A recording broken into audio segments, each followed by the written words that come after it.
Good morning, statistics scholars. This is Dr. McNeil. Happy Friday. I hope that you had a great week and that you're preparing for as much of a relaxing weekend as students can get.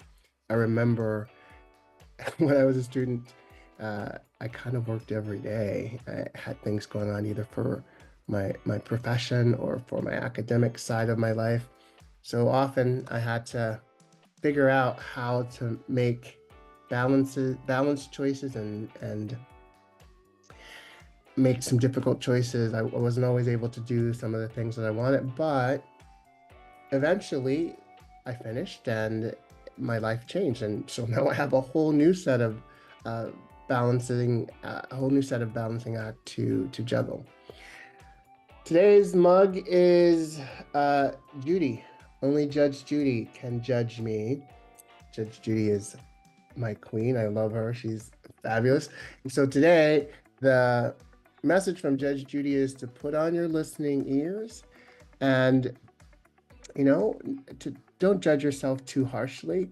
This is a process, and you're going to learn the process by making lots of mistakes, as we talked about on Wednesday, the last time I saw you. I'm making this video for both sections of my class, my statistics class, because thankfully both sections are at the same point.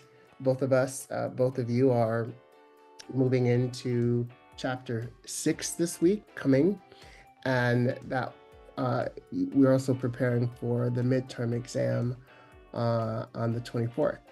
So today I thought, as I promised, that I would create a video to review and to leave it for you, a review of our calculator. And there was quite a lot of conversation about the calculator. It is the Texas TI-30X calculator. It's the 2S model.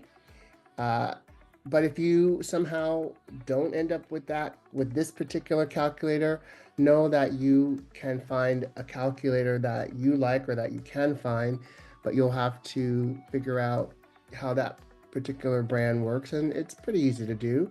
I did find for you, and I'll post these as well, two YouTube videos of experts who have, produced videos that explain how the calculator works. I'm not a calculator expert, but I do want to provide you some insight so that it feels a little more connected to the work that we're doing that's a little bit different than Calculator Expert and Kennedy, who are providing you sort of general advice about the calculator. All right, so I will post also the slides. I think actually I have already posted the slides. So these slides that you're going to see here are the exact duplicate of the slides from this week's lecture 5. Okay, so let's begin by starting with the first real challenge of the calculator, is how to turn the calculator on or off. I like this calculator because it's solar. You don't have to worry about batteries. We're way beyond that. I remember back in my day, you had to be concerned about the battery for your calculator. Luckily, we don't. So as I described to you on Wednesday, the calculator has sort of two keyboards. The keyboard that is the button, the information on the top of the button, and then there are keys where there is writing sort of on the calculator in purple. Those functions are accessed by pressing the second key first. All right, so let's just, how to turn the calculator on. You can see that on the on button, there's an off. So to turn the calculator off, second and then on, that turns the calculator off. To turn it on, you just simply press on. And you should be able to see that the calculator is on. You can clear the memory or clear the screen anytime something's on the calculator. Like here, you're doing something, I'm just doing anything. And let's say I just want to clear that. Oh, by the way, happy Pi Day. You simply press clear, removes it.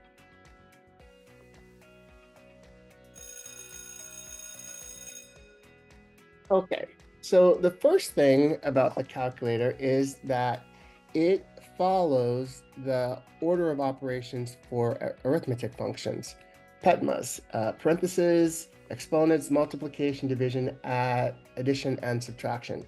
Or please excuse my dear Aunt Sally, as some of us probably learned. So without adding any parentheses, the calculator will follow that order. So if we take a look at this problem here, 8 plus 6 times 3, if I simply enter that, 8 plus 6 times 3, and you can see here that the calculator is keeping track of what I entered. So let's say I meant to say 8 plus 5. I can just scroll over with these arrow keys. I can change any character, I can change a number, I can change an operation. Let's say I don't mean addition, I mean, sorry, multiplication, I mean division. All right, so very simple. Go back, 6, and multiplication. Okay, this is good. Let's use the delete function. The delete function is right here. There we go. 8 plus 6 times 3, right? And then press equal. And we got the answer, which is 26. But if there are reasons where you want to force the order, like you want the calculator to first add 8 plus 6, and then take that result and multiply that by 3, we can add parentheses. So the parentheses are right here, left parentheses is here, right parentheses is there. So parentheses, 8 plus 6, close the parentheses. So it's going to complete that function first. So that's 14 times 3. Okay. And we get 42, which is the expected answer.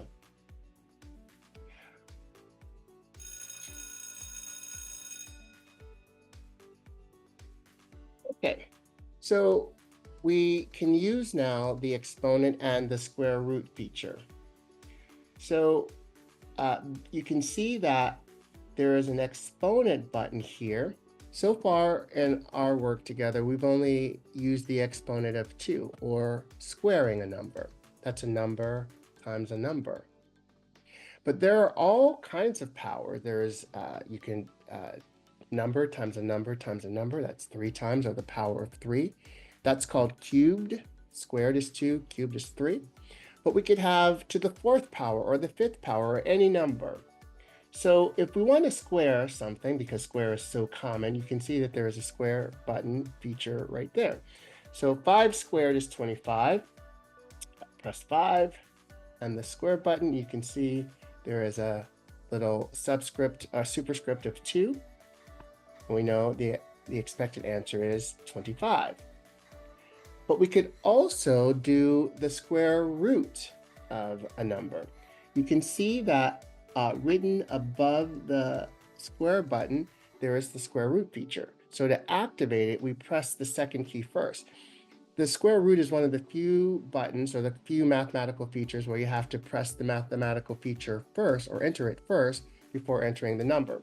So if we want the square root of 64, which we know to be 8, we press second and the square root button, and you can see that it's prepared, waiting for the number that we're going to perform the square root on. We enter 64, and the answer is 8. Very simple. But if we wanted to use an exponent that's either a cube, which is 3, or 4, or 5, we simply use the caret button. And the caret button is just above the cube button. So if we wanted 2 to the power of 5, we would enter 2 first, the caret button, and now whatever number follows that, that's the power that it's raised. So 2 caret 5 is 2 times 2 times 2 times 2 times 2, 2 5 times. Enter that, that equals 32. Fairly simple.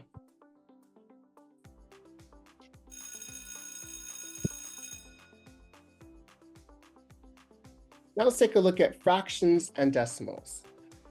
What's really nice about this calculator is that it can switch back and forth between fractions and decimals fairly easily. You'll notice that there is a button here above the PRB button that has kind of F to D and D to F.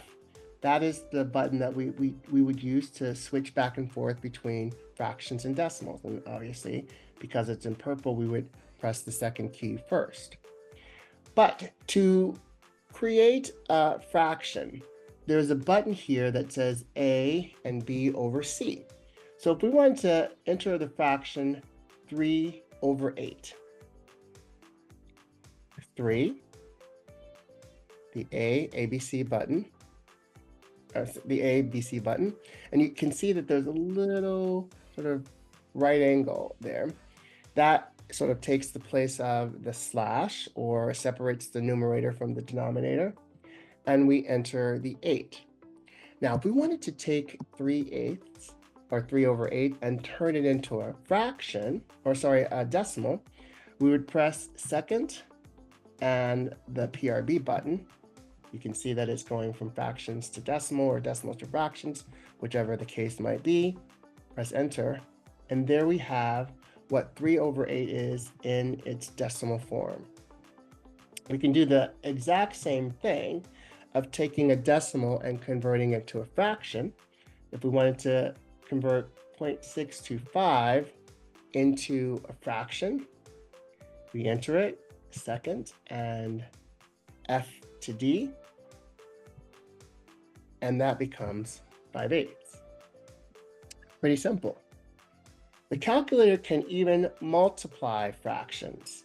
So if we wanted the problem 2 over 3 times 3 over 4, we could just simply enter those fractions with the operation of multiplication between, and the calculator can perform that function. Again, 2 over 3, we get that little caret button again, times 3 over 4. You can see it right there. If we made a mistake, let's say we wanted 2 over 4, we could just, again, move backwards and type right over it. Let's say we meant 2 over 14, which means we want to use the 4 and insert a 1. We would just use the insert function. It's right here, second, and delete. That creates a little blinking space where now I can enter 14. Let's return back to our original problem, which is 2 over 3. So I want to delete the 1, move to the 1 and press delete. And now I'm over the 4, I can just type right over it. There. And press enter, and I get the answer. I can take that answer and convert it 1/2 to a fraction. I'm sorry, from a fraction to a decimal. Second, F to D. Et voila.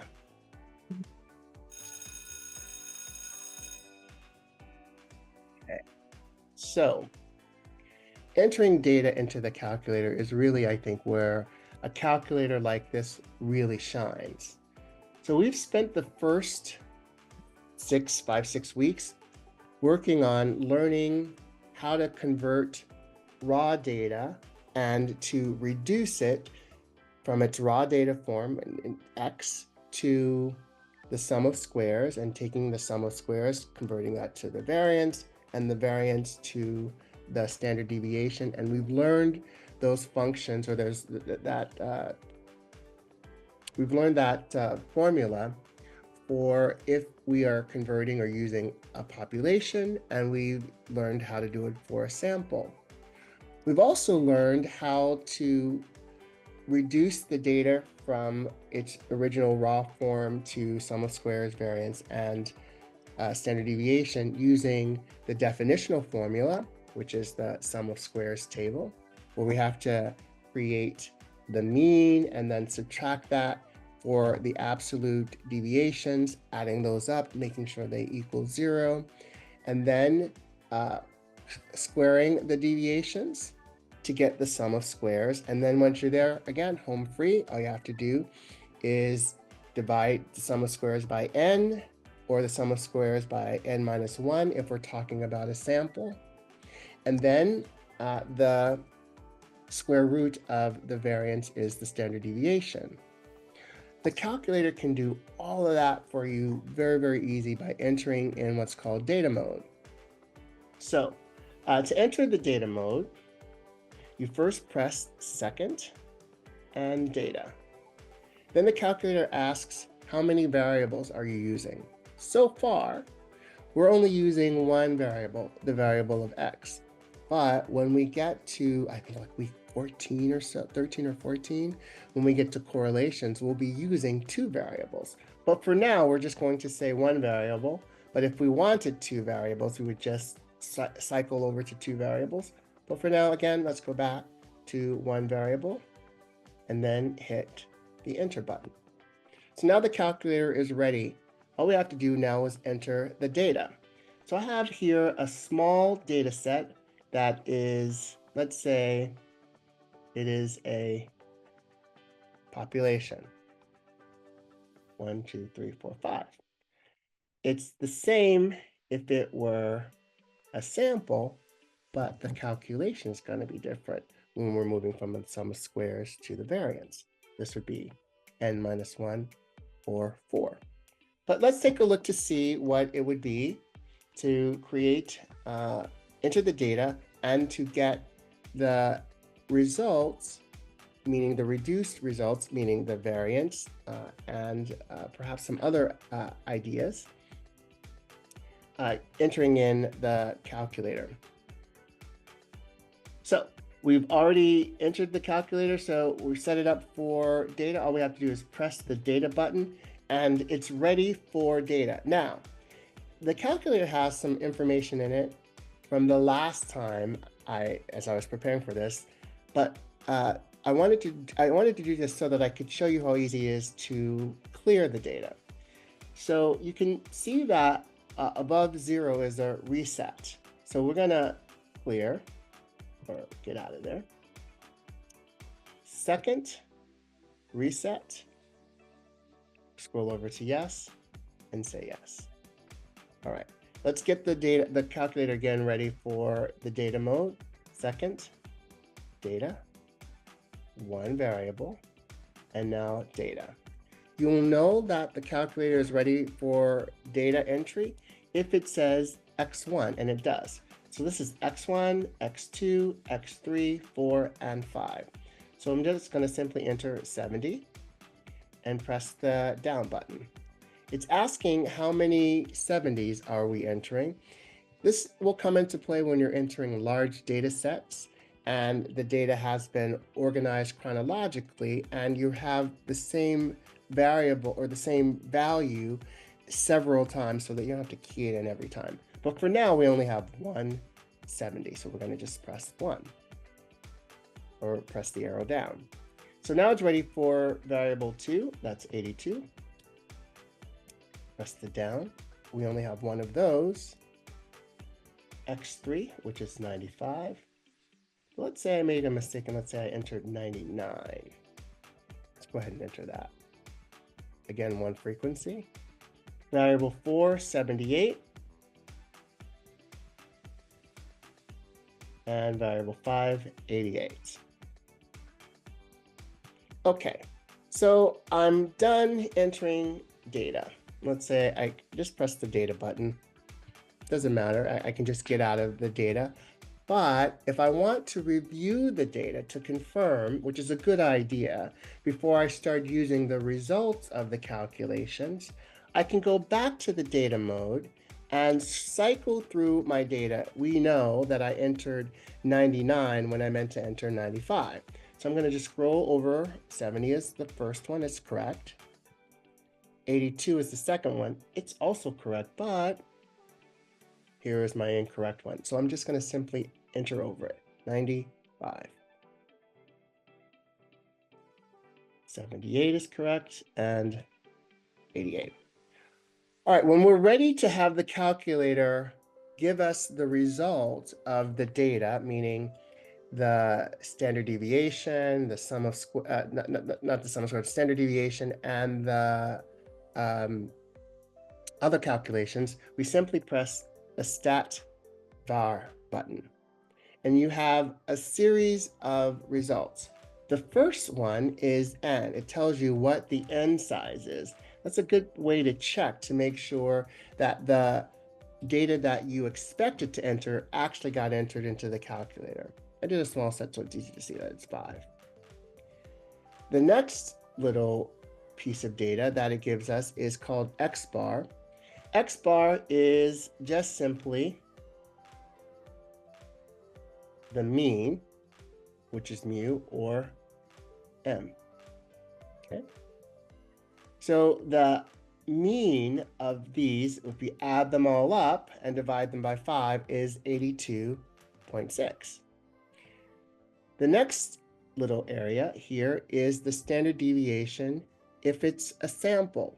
So it created that by taking the sum of squares not dividing it by 5, but dividing it by 4. We can check that if we'd like. And this is the standard deviation if the data is a population.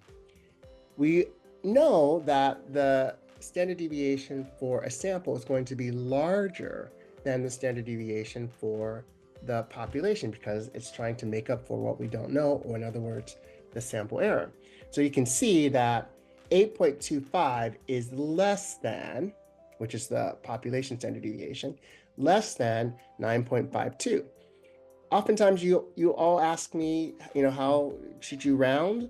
Again, we usually round 2 decimal points, so 8.522 would be 8.52, but 9.528 would probably be best rounded to 9.53, okay? So you can notice also that there's a little arrow pointing to the right telling you that there's more data besides.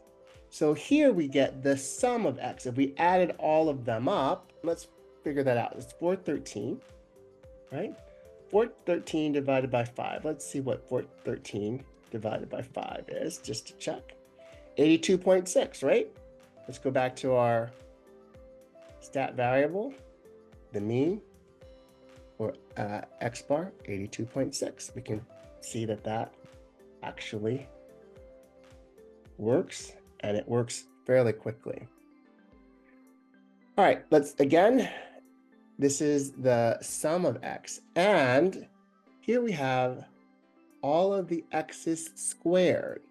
This is the feature or the value that we need if we were computing by hand the computational formula to get the sum of squares.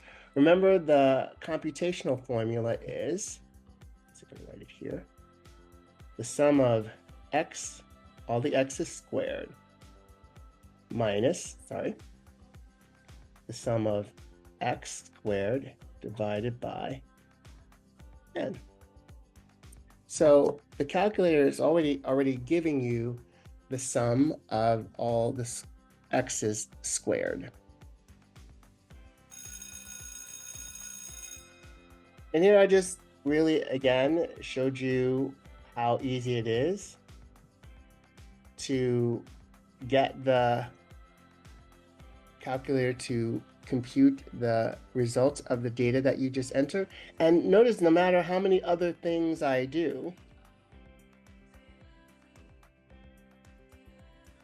if I want to go right back to the data, stat variable, and it stays in the calculator until I clear it. Second, reset, yes, and cleared. So there you have it.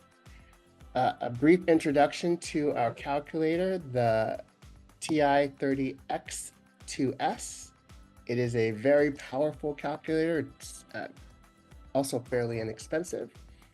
hopefully you all have been able to source your calculator, and it's a good idea to practice it a little bit on your own this weekend, because in class, I'm going to move rather quickly this week on Monday and Wednesday in preparation to help you get ready for our final exam, which is, I'm sorry, not the final exam, but our midterm exam, which is March 24th.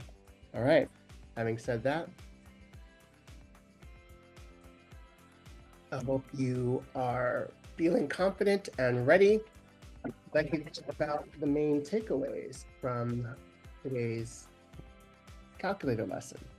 Takeaway should be that the calculator is fairly easy to manage and to navigate and move around, remembering that there are two levels of buttons or keys, the face of the keys, and by pressing the second key, you can, a second button, you can access the additional features that are written on the calculator. It's a good idea to always clear the calculator before you start adding things in, just to make sure. We talked also about the order of operations. It automatically respects PEMDAS, or you can use the parentheses to force order of operation, depending on what your goals are. We talked about how easy it is to switch back and forth between fractions and decimals by accessing the F to D key. We also talked about how to insert and to delete entries so that you save time. We used the arrow buttons to move around up and down. We talked about entering or getting the calculator ready for the data mode. We talked about one data variable versus two variables. So far, we're only using one.